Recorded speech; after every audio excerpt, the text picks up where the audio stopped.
Hi, I'm Ron Jess for Jessfor30. Welcome, Detroit legend, radio man. Three names come to mind: J.P. McCarthy, Dick Burton, and you, JJ, Jim Johnson. Welcome, JJ. Well, thank you very much. Very lofty company. I'm not sure I'm deserving of that, especially since I'm coming to you this afternoon from my car. I'm living out of my car today. How bad is that? You retire and you end up living in your automobile. Are you under the Ambassador Bridge? No, not yet, but when they repossess my car, I probably will be. JJ, you and I were both born in Redford Township. You went to Thurston, I went to St. Agatha, just a few miles apart. How'd you like growing up in Redford Township?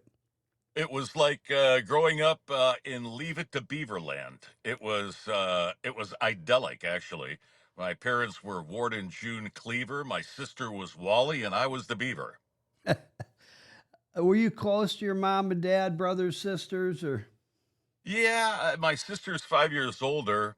So when she left home to go to college, that was it. I didn't see much of her after that because after college, she moved directly down to Florida and has been there pretty much ever since. So for most of my life, I've only seen her 1 or 2 weeks out of the year. Um, Fond memories of the Drake Hotel and all that in Chicago, and I was just going over. I'm sure you've spent time there. Oh, yeah. We used to stay at the Drake and the Cote d'Or Lounge, and I always remember $50 shots of Johnny Walker Blue. Yeah, well, or you get executive pour, which would be about a drink and a half at that hotel and that bar. I know it very well. When I travel there, that's always where I stay. In fact, last time I was there, my son is a singer-songwriter living in Nashville, but he came back up for his birthday, and we took the train to Chicago to see John Mayer at the United Center, and we stayed at the Drake. It was great. Isn't that a beautiful place? Princess Diana stayed there, Bing Crosby, Walt Disney, Babe Ruth, Frank Sinatra. And JJ, one of the reasons I bring up Frank Sinatra, you probably know he was friends with the lovable Peter Giannopoulos. Oh, yeah. What a great person, a good man. I love Peter and Melissa. Do you know them well? I do. I know their son, Peter, their nephew, Peter, who is the son of Johnny Giannopoulos. So I know the entire Giannopoulos family very well. In fact, I got a great story about Johnny. He was good friends with another pal. We all belonged to Western Golf and Country Club together. And the two of them, Johnny and my friend Dale and his wives, went to Italy. And they toured Italy and then took some cooking classes. And Johnny was on the air shortly after that on my show promoting an event they were going to have. And I said, by the way, I understand you and your wife just got back from Italy, and you and my friends Dale and Lynn took a cooking class while you were there. And he said, yeah, that's right. It was awesome. I said, Johnny, how long have you owned that restaurant there at 12 Mile and Middle Belt? And he goes, oh, it's been in my family for decades. And I said, and you're just now taking a cooking class? That explains everything. That's He was hilarious. he was pissed. I'll bet. Yeah, Peter's just wonderful. I just have gotten to know him and his wife, and they're just great people. You know, they got jacked in Brighton, and this is no offense. I love Brighton. It's our town, 30 years. Love Brighton, the Mill Pond, everything about Brighton we love. But when COVID hit, you know, those weird little domes they were all putting up, and he Oh, had yeah. a few of those. But COVID hit, and he was out of business pretty much, and on Main Street where he was. And then for over a year, they tore up Main Street to put piping underneath, so it Yeah. was impossible to survive. Yeah. I hear you. One of the victims of that disease. Yeah, that disease, that was fun. My wife Michelle and I got to go to Mackinac Island a few weeks ago, and it was a 2 hour wait.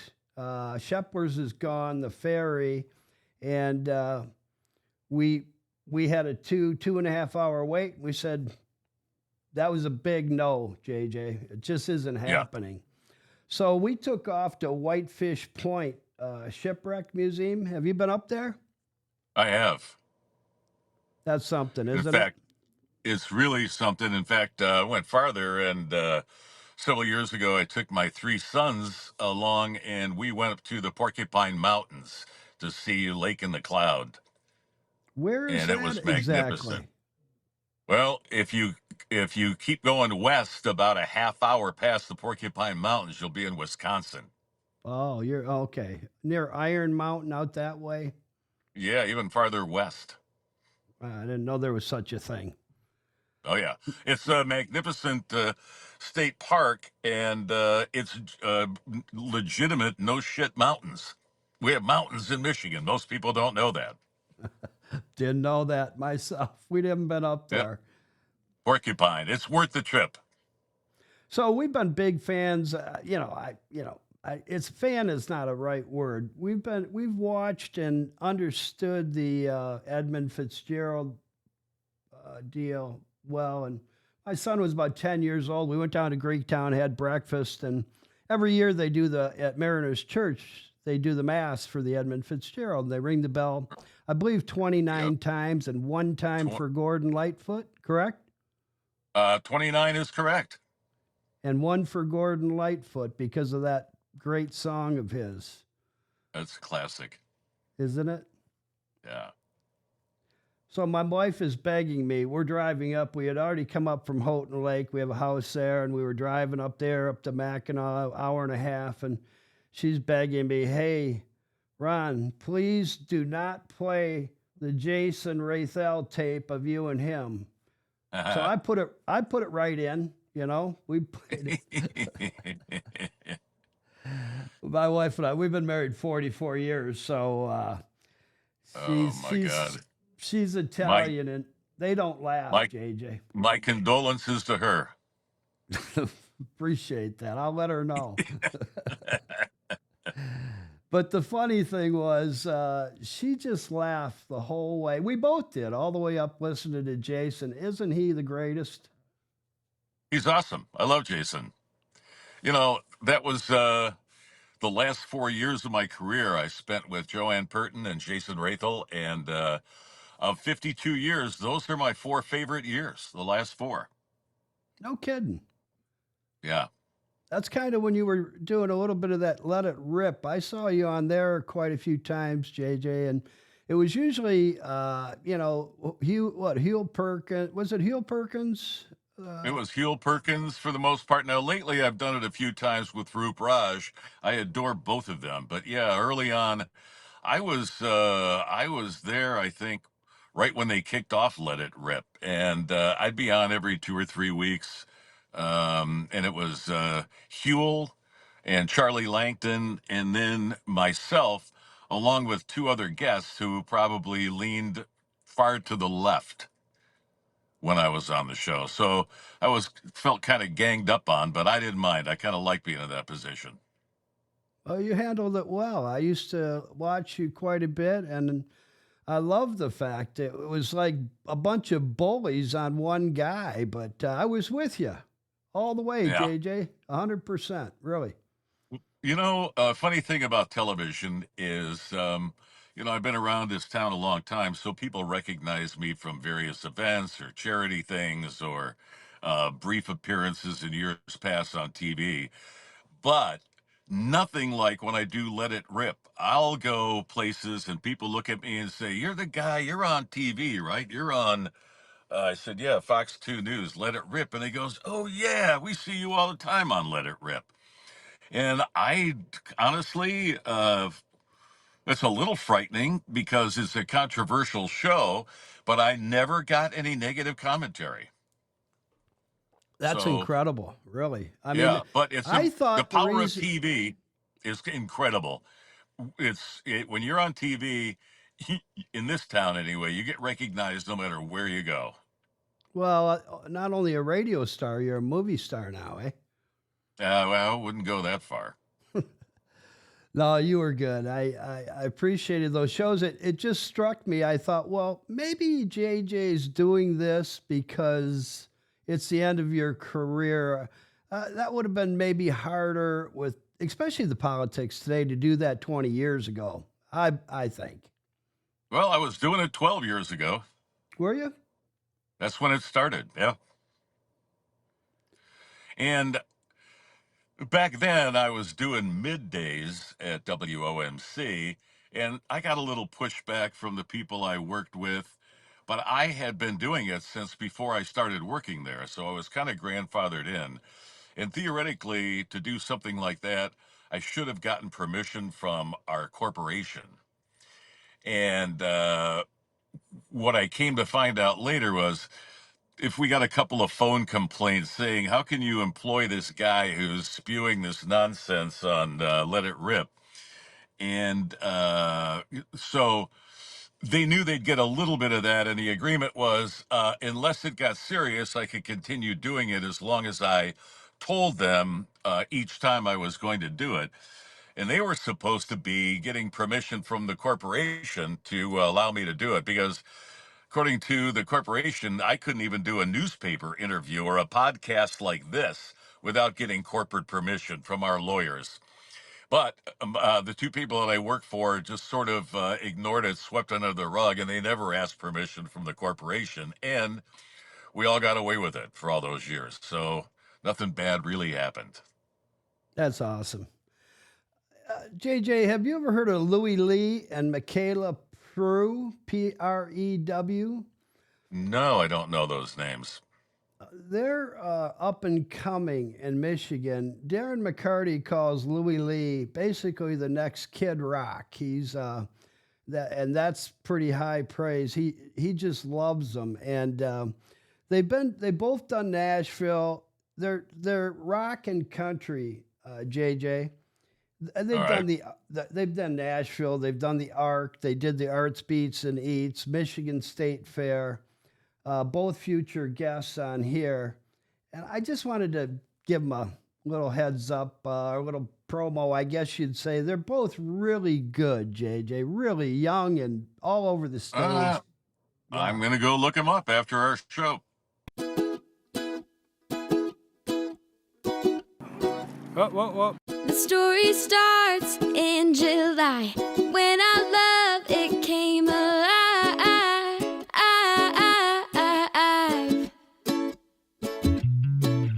You took my number and you took my heart. I guess I never had yours from the start, 'cause you had no problem tearing mine apart. You bought me a ring, you told me we got this. You had the ball, you fumbled, you dropped it. Now I'm just a girl that seems you've forgotten.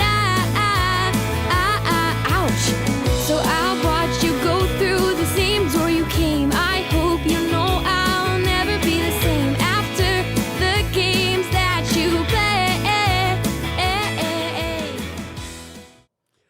So WRIF, when you were there, you had the Dread card, and my wife, I mentioned the Dread card to her last night, and she thought that might mean I didn't even know what it meant. And she said, do you think that's like the draft? You've been drafted and you got a Dread card, and back in Vietnam and some of this other stuff, but it's not. It's about disco. Right.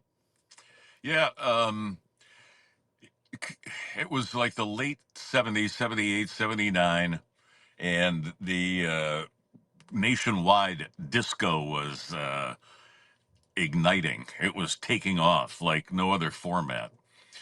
And we didn't like it as rockers. We didn't like disco. So we thought, since it was on everybody's mind and was getting a lot of attention, we'd go the other way and surf on the attention that disco is getting by going against disco.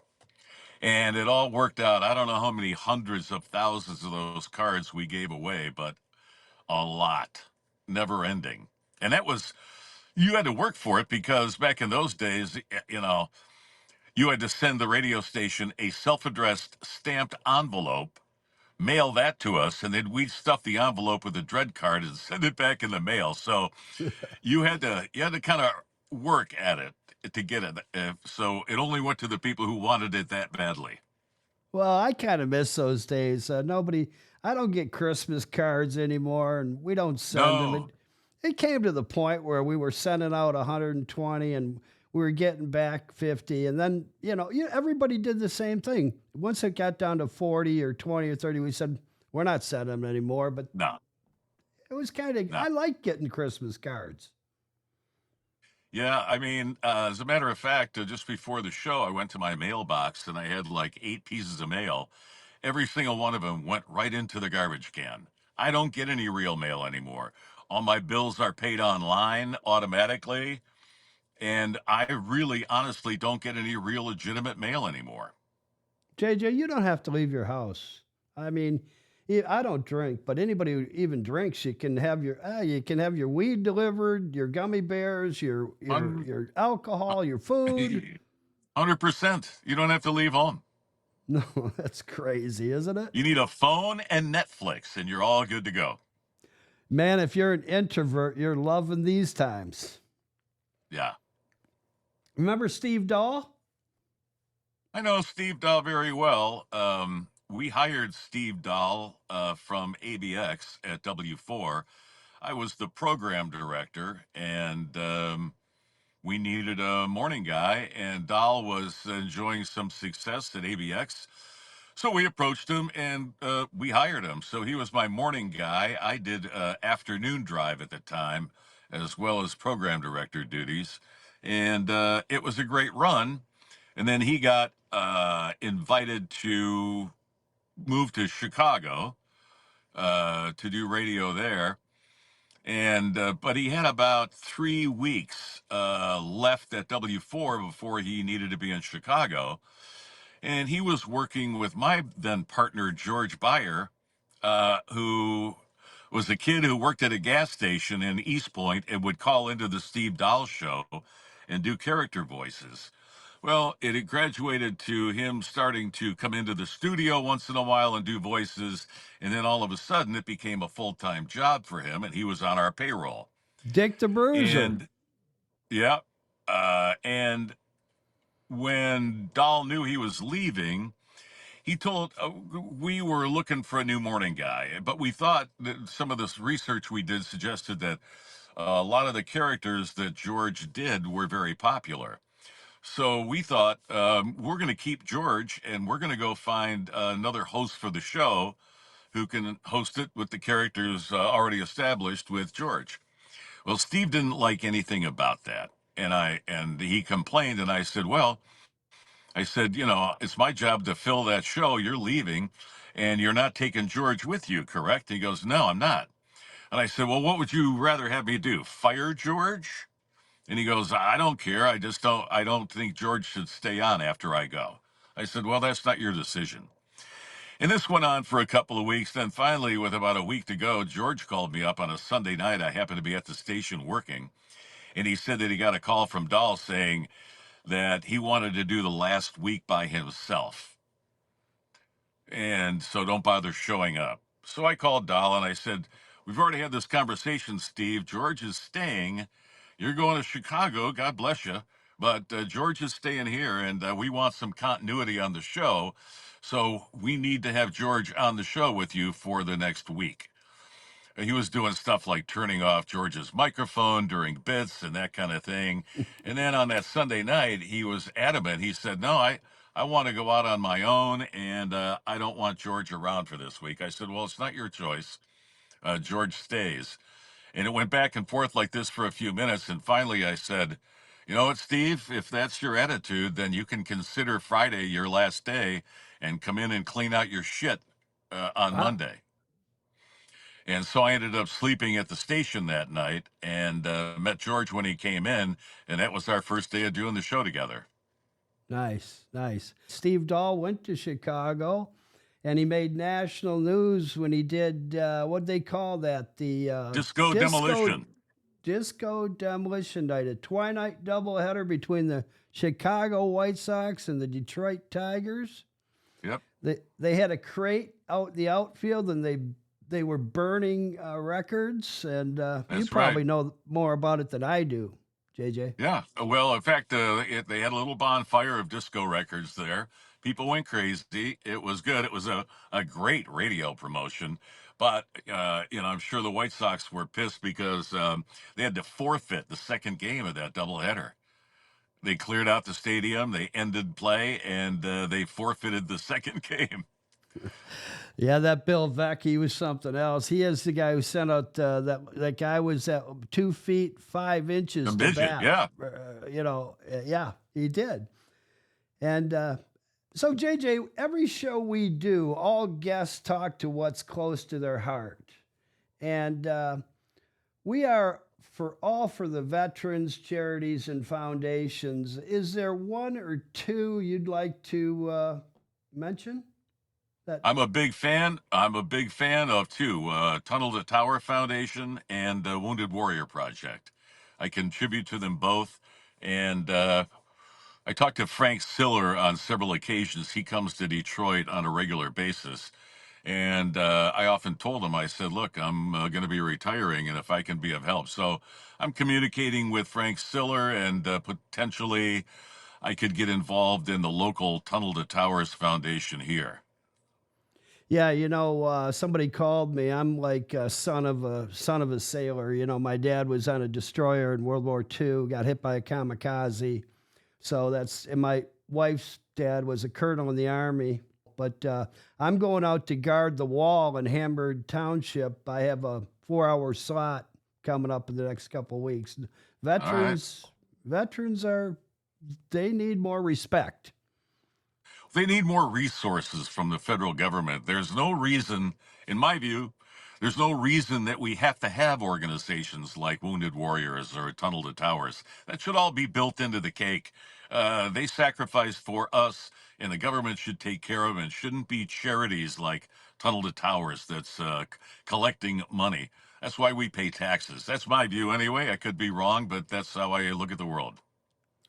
Well, something happened in my life on 4/28/23. Sent me to AA Monday, Wednesday, and Friday. Actually went today because it was closed yesterday, obviously, or maybe it was open. I didn't even look, but I go to 7 a.m. meetings, and it's a great group of men to talk with, and it's one of those programs that works. And I always try to mention that somewhere, by the grace of God, JJ. You don't know why. You go cold turkey. On that date, 4/28, got up at Houghton Lake, poured everything out of the refrigerator, down the drain, went home, did the same thing there, and some things up in the cupboard I had to get rid of. And, best thing I ever did in my life. I really believe. Well, God bless you. It's not easy to do. I'm very familiar with it, and keep up the good work. Thank you. It kind of hit hard after COVID, I mean, that COVID was nutty, and that's no excuse, JJ. But I remember going to the grocery store, and we could all attest to people moving away. They were like you were a leper walking down Kroger's or, we're at Home Depot. Remember I'd walk up and someone would like move their cart, and I'm going, I think I told a few of them, are you nuts? What are you doing? Well, God forbid you should sneeze or have to cough while you're in the grocery store. They would have had you arrested. Oh, God. Well, today it's really bizarre to the medical, pharmaceutical, let's say. 45 to 50% of seniors take a statin drug. And what I've read, and I've read it more than once, it lowers your testosterone. It affects your brain negatively. Nobody knows. There's fats around your brain, I think, and Alzheimer's and dementia is skyrocketing from these pharmaceuticals. I don't take any. I take 2 Tylenol before I go play golf. And that's about it. I started a few weeks ago. You might think I'm nuts, but I went in and I had read this about testosterone and, the brain, I'm crazy anyway. But the thing was, I went into this guy named Anthony Darkangelo. He's a linebacker from Catholic Central. He owns a company on Grand River in Brighton. His brother's a linebacker for, I think, the Toronto Argonauts. And Anthony's a great guy. He's going to be on actually next Tuesday. But what I'm getting at is, so I had the testosterone checked. It's nothing to be embarrassed about. It was 140, and it's supposed to be 400 to 500. So if I seem a little pumped up today, I've been getting those once a week. I'm gonna try it, and if I feel like it doesn't work, I'll stop doing it. Well, it just tells me that you're transitioning, Ron. From what? Male to female. What? Thanks, JJ. I've never been told that before in my life. Well, it's apparently a new hip thing. Not here. So you joined the LPGA tour. Oh my God. They told me you were going to be like this. Your buddy Ed Kelly. Yes. He's great. We'll get to him later, but JJ, a very close friend of mine out here in Brighton. His name's Tim Finnerty, Divine Child guy, played for Hillsdale College football. He was the guru of football in Brighton youth football, and his name's Tim Finnerty. His son played for him, Brighton High School, Grand Valley, drafted by the Denver Broncos, ended up with Baltimore Ravens. Well, Cullen Finnerty, he won 3 national champions at Grand Valley as their quarterback, played quarterback at like a linebacker. He'd like running over people. Okay. And no offense, his family, his dad will appreciate anything we say. I saw him get inducted in the Hall of Fame a few years ago, Cullen Finnerty at Greektown. And where I'm kind of going with this is he was overprescribed pain medicine.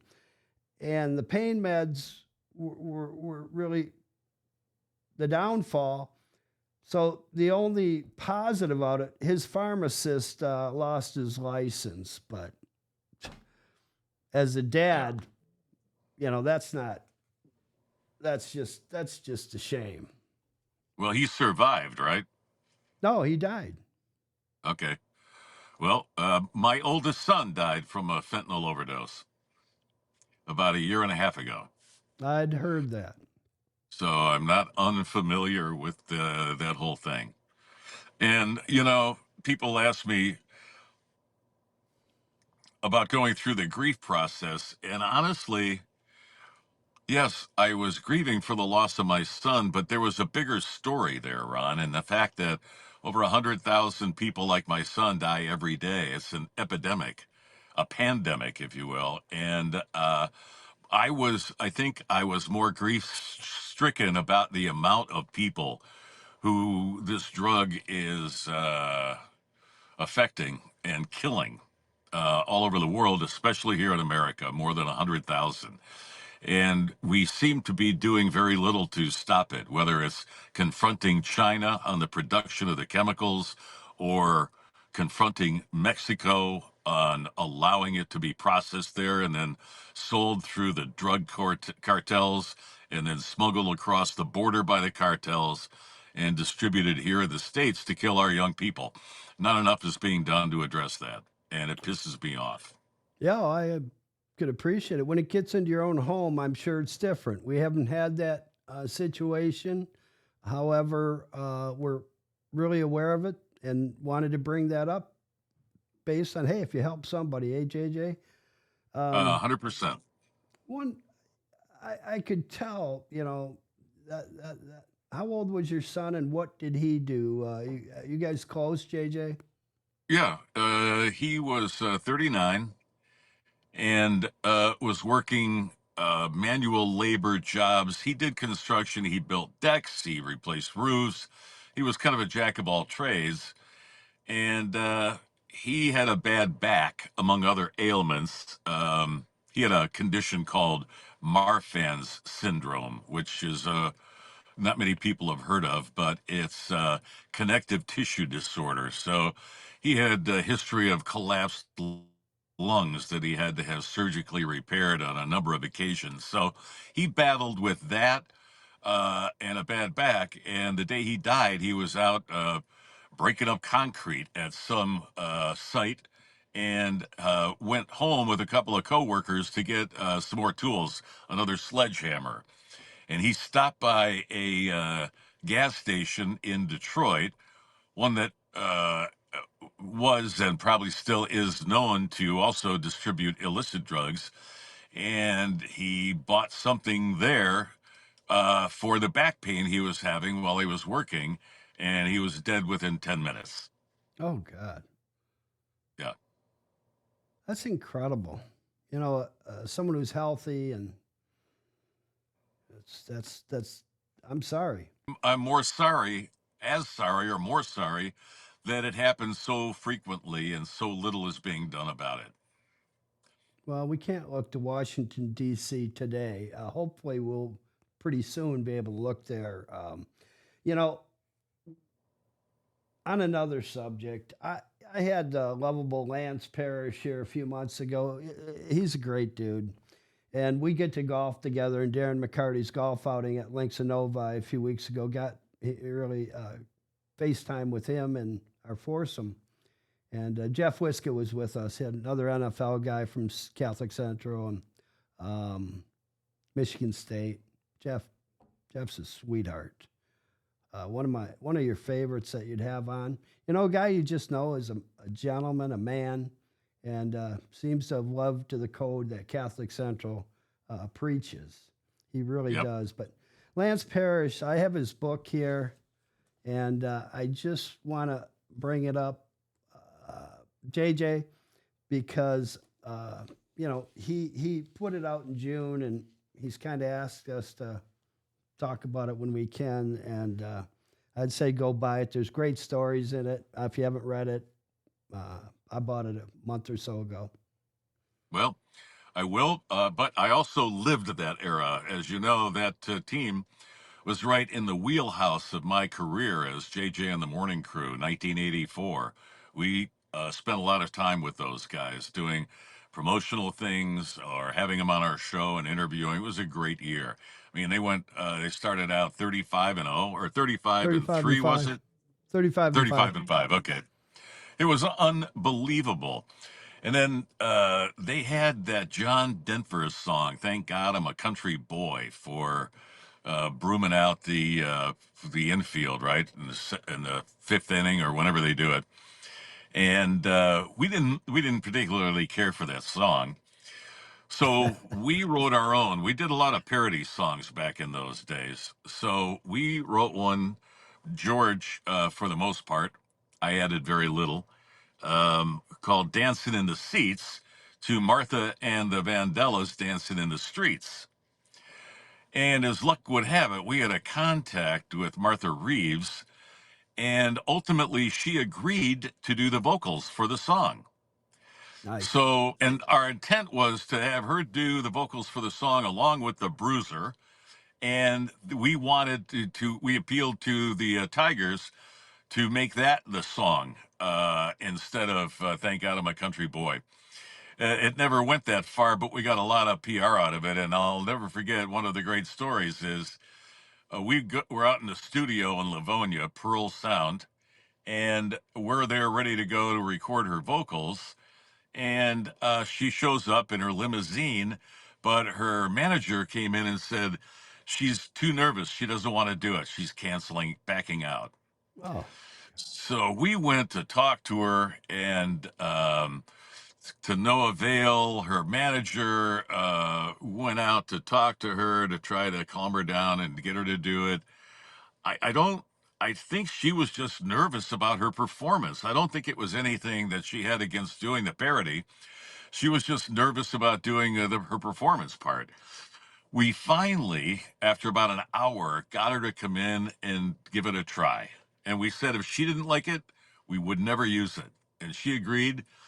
She knocked it out in one take. One take, it was all over, and it was perfect. And she liked it, and we all liked it, and it became a staple of our show for that entire season. It's amazing when you talk about, even this, and you probably happened to you for all your years in radio. You still get a little thing in your belly, right? And I think Diana Ross has that anxiety. Can't a lot of times doesn't want to perform. Oh, yeah. Well, we know she doesn't like to fly. That was the same with Aretha, right? Mm-hmm. Never liked to fly anywhere. So if she couldn't drive there, she wasn't going to show up. Well, JJ, you're like right at the beginning. We've done these things for a year, and of the 25 or so guests, we have you can't pick any favorites. We've had Mama Shu, we've had all these great people on, and really, really solid folks, and But I love Darren McCarty. He's a sweet man, gifted athlete. And he's got a heart of a lion. He does things for the veterans, and I just think he's just honest, right? He just tells you what he thinks. I love him. I've known him for many, many, many years. His son and I actually went to school together, and I coached his son at football at St. Regis for a year, and I coached my son's baseball team a little bit, and he was always there. His son wasn't on our team, but he was on another team. And we were there at the same game, and the umpires don't show up. So Darren McCarty and I became the umpires for the game. We switched off between who's going to be in the field and who's going to be behind the plate every inning, and it worked out great. It was rather amusing. Oh, he's a character, isn't he? Yeah. We have 3 sponsors, and just spend a minute, JJ. The Clark Lake Golf Course in the Irish Hills. Buddy from St. Agatha owns it, Mike McHugh. 65 years old. He buys a golf course, and he's just a really good guy. His wife's a doctor. Mamma Mia's restaurant. I assume you've eaten there at Grand River and Beach.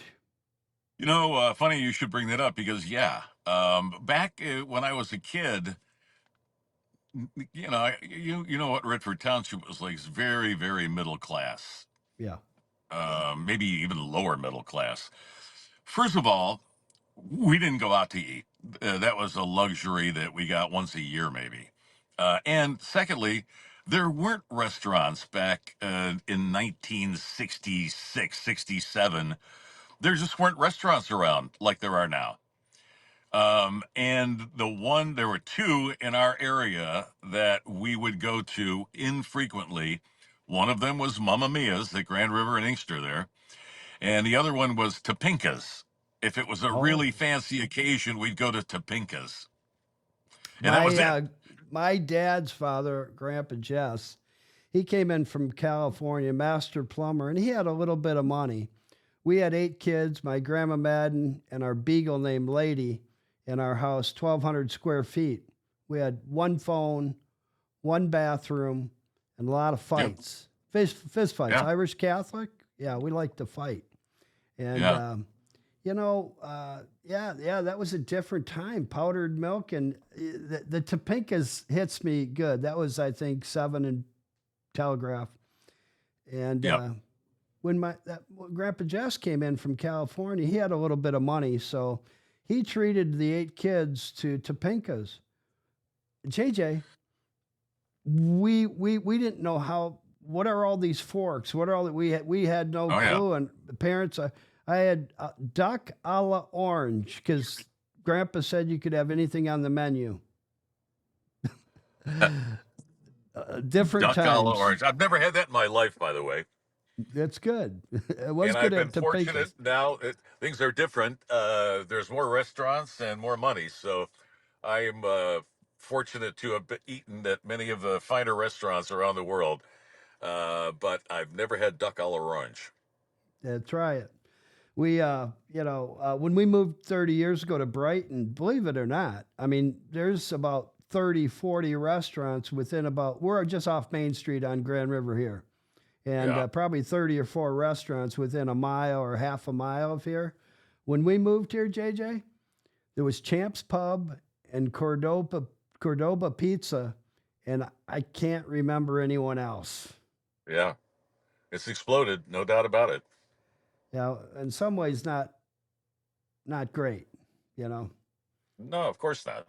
The other sponsor is Dr. Timothy Kaczynski. He does Red Wings, and he's good friends with Mickey Redmond. I think we're going to have on here soon. He committed, but we're you know how that goes. Sure. But Dr. Tim Kaczynski, he also does the priests at Catholic Central, takes care of those guys. He's done 12 in my month, but I got one here. I bit an ice cube on the 4th of July up at our lake place in Houghton, and you know, whatever. That's a 3,200-hour ice cube, JJ. You know, Mamma Mia's just for a second. Last Friday, we had Ed Kelly over to Mamma Mia's for dinner, and he's just a laugh a minute, isn't he? He is hilarious. Yeah. He was a member of our show for several years. Well, on another note, everyone tells me you are good friends with Bob Seger. Well, I'm acquainted with Bob Seger. I wouldn't say we're good friends. I don't know how many good friends he really has. He's really, you know, a very introverted, quiet kind of guy. He's not a big partier, and he does his music, writes his songs, records albums, and he goes on tours.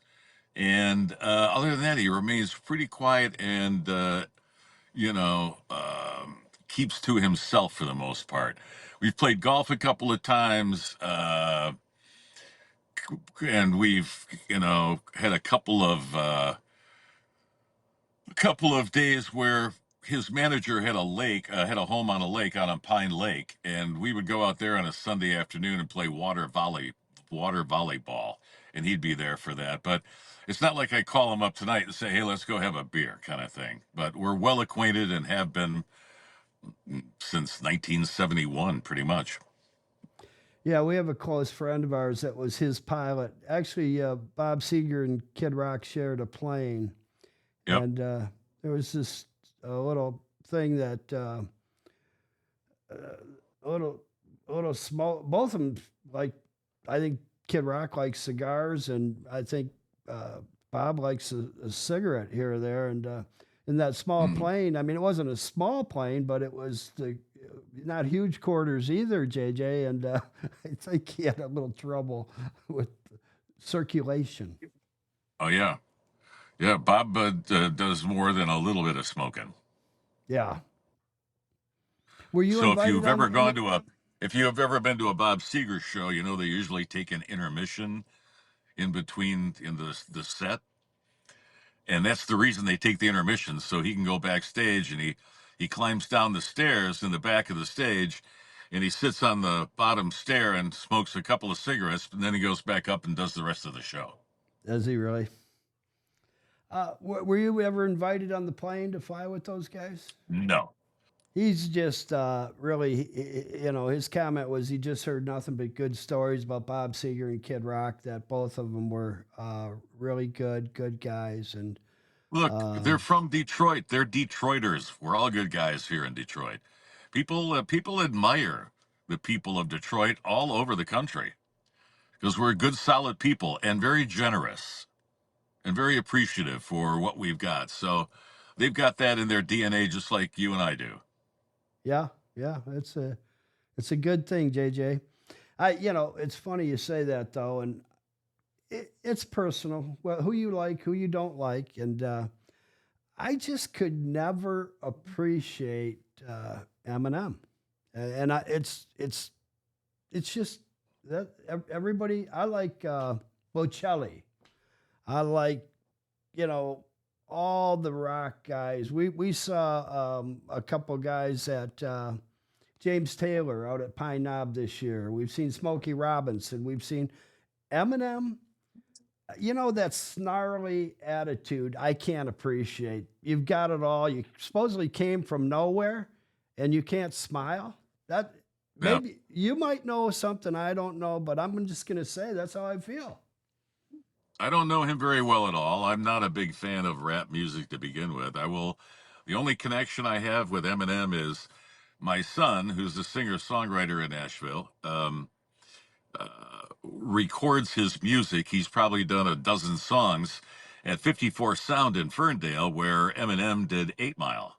So they shared a studio, but that's my only connection with him. I've never met the guy. Um, so I can't speak.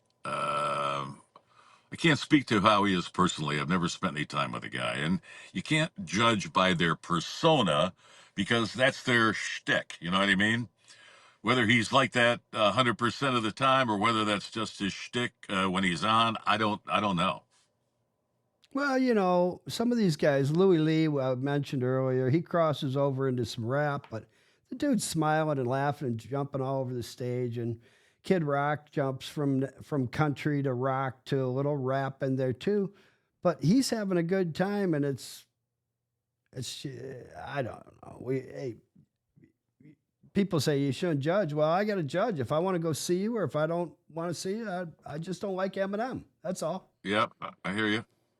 Our family growing up us always used to hang out at the Franklin cider mill. The old man would take us in the station wagon, 8 kids. He'd put the back down, you know, and go get 8 gallons of cider, and then get like 5 dozen donuts and Michigan football or the Lions football.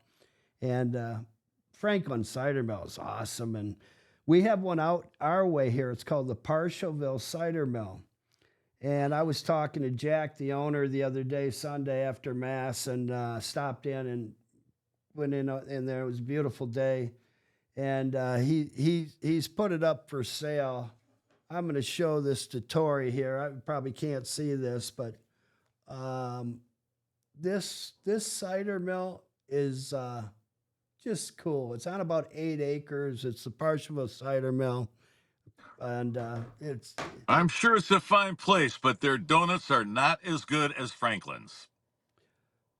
I noticed that eating. I went into the kid who's the grandson and bought a dozen apples, a gallon of cider, and I said, give me 1 donut. I said, if you give me 6, by the time I get back to Brighton, they'll be gone. So how's that?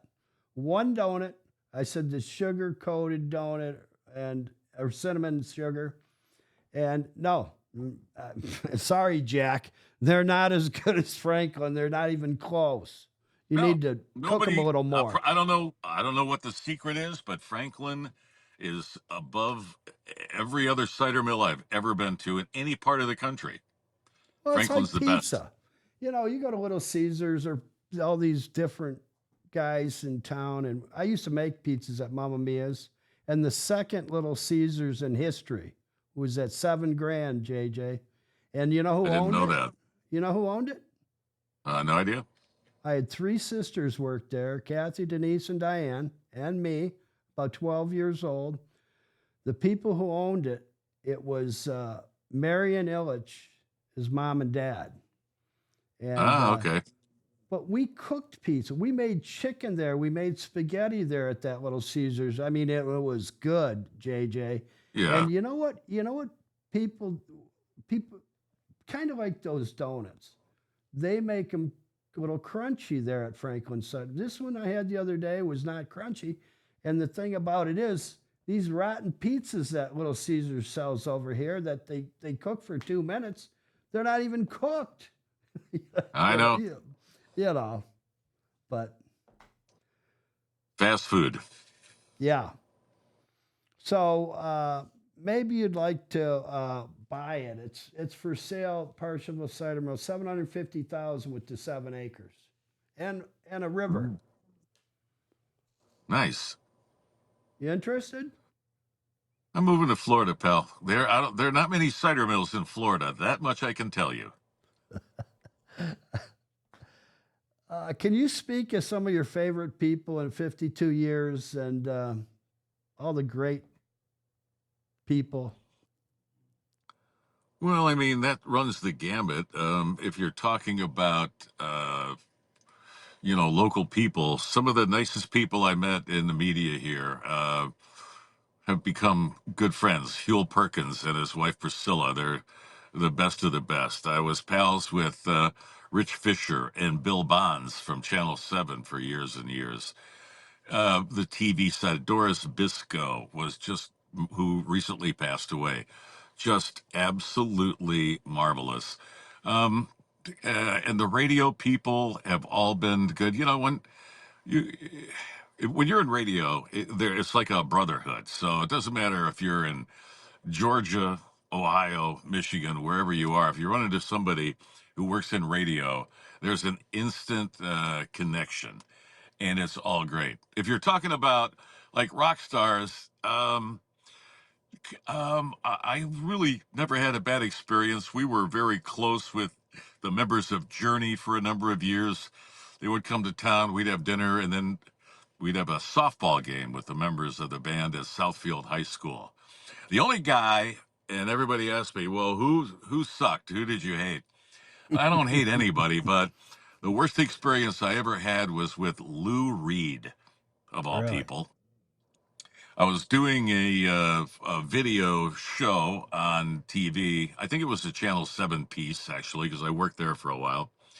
And I was to interview him backstage it was actually at Meadowbrook Theater. And he came out and sat down, and I greeted him. I was very nice, very professional.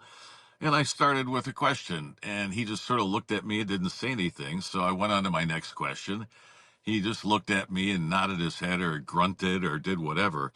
By the time I got through 3 or 4 questions without him saying anything, I said, you don't seem like you're at all enthused about doing this interview. I said, I don't need it. If you don't want to do it, we can just pull the plug right now and call it a day. And with that, he got up, took his microphone off, and walked back into the dressing room. And that was the end of the interview. He Oh, was he's only a just one hit. Wasn't he a one hit wonder anyway? I don't know well, any of his the music. Velvet Underground had a few songs. Sweet Jane was a good one. Walk on the Wild Side was his, of course. Oh He had a yeah. few. He had a few, but he was a dick. That's about as soft pedaling as I can get with him. Oh, that's good. I love the honesty. That's beautiful. Mark Yeah, Farner. Mark Farner. What was he like? great guy. Spent a lot of time with Mark. He's a really, really wonderful guy. Super religious, and I can't help but wonder if that was part of the issue with the other members of the band. And I know Don Brewer pretty well because of his touring with Seeger for all those years after Grand Funk. And I would talk to Mark and say, Mark, what's the problem? You guys could make millions of dollars by getting Grand Funk back together. And he's like, I know, and I would love to do it, but I can't convince the other guys. And I'd pull Brewer aside and I say, Don, you're you're throwing away millions of dollars by not doing this. What's the problem? He goes, well, we talk and we're working on it and maybe something will happen, but you could tell it was never going to happen. And I never got really to the bottom from either one of them what the wedge was that was driven between them so that they couldn't continue on or reform Grand Funk for a reunion tour or anything. Think of all the money that they left on the table by doing that. Oh God. JJ, I said there's like a little finger going across your Oh, sorry. phone there. No, that's fine. I just for Sorry. you, Honey, but put your hands down. Sweetheart, put your hands down. It's getting in the way of the camera. you are funny, dude. You worked with the sweet lady. I love J.P. McCarthy and Dick Purton and all you guys, JJ and Joanne Purton, sweet lady, eh? The best of the best of the best. She's lived her life at the foot of the cross. As hard as I tried for 4 years to corrupt her, it never worked. Hmm. So you had mentioned something, and are you married these days, JJ? No, sir. Is that an offer? No. Okay. Just curious.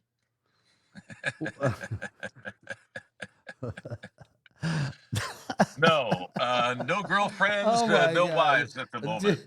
Did you ask me? I mean, you were checking me about why I would, change over to a woman, and now you're going to ask me if I want to marry I'm you. just teasing you, dude. I'm pulling your chain.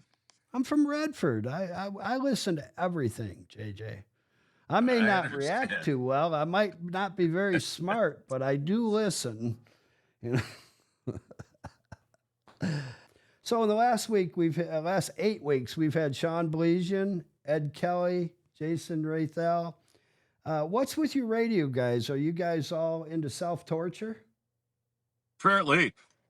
Seems like it. Well, part of the motivation was the generous check that you offered me for doing this podcast today. Hey, we're done, Tori. I'll get you a pint of pickles. There you go. Jess Pickles.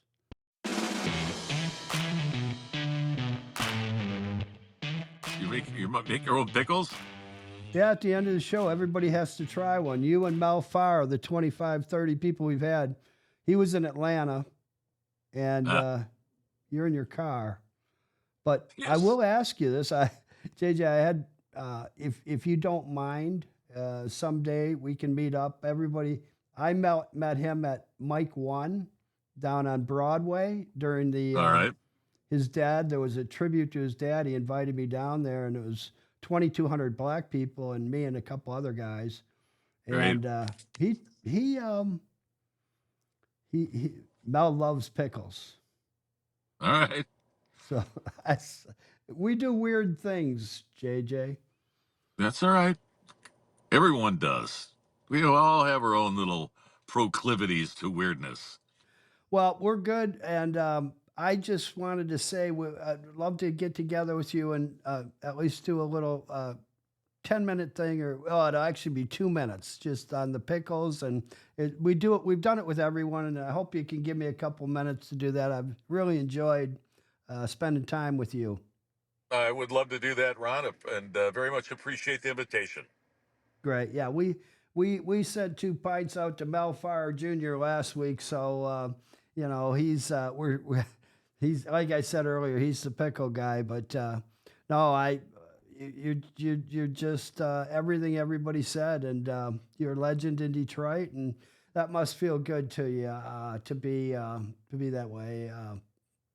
Well, when you're in broadcasting, in media, and I don't know if it's everywhere in the country, but certainly in Detroit, it doesn't even matter if you're talented or not, Ron.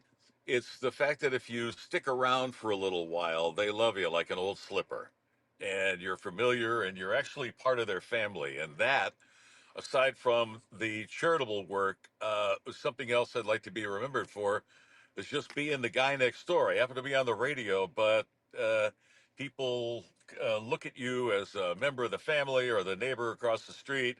And that's a great feeling to have from a few million people in the metropolitan Detroit area. That's awesome. Do you golf at all, JJ? I play, yeah. Not very well, but I play. Well, before we go, I would just like to extend an invite. Maybe we could do the pickle thing. We did Peter Giannopoulos and my buddy Tommy O'Brien, who runs all the AOH things, and he's Mr. Catholic Irishman in the city. The O'Brien name, he's a sweetheart. But we did 2 back-to-back with Peter Giannopoulos and him over at Lakeland Country Club in Brighton. Yeah. And we have an awesome chef. So if I don't know if you like 18 or 9, but I'm fine to do 9 holes and buy you a great lunch if you're up for it. That'd be great. It's going to have to be in October, but that's all right. We still have good weather in October. I am leaving a week from tomorrow for a 3-week vacation in Europe with my sister. Going to nice. Lake Como, Italy, and then the south of France, and then we're going to finish it up with a few days in Paris. Sounds like a pretty charmed life to me, JJ, and I appreciate your time again, and you're just the best. Thank you very much. Thank you, Ron. Again, thanks for the invitation. Best of luck to you and the show, and we will talk very soon. Thanks, JJ. You bet. Bye-bye.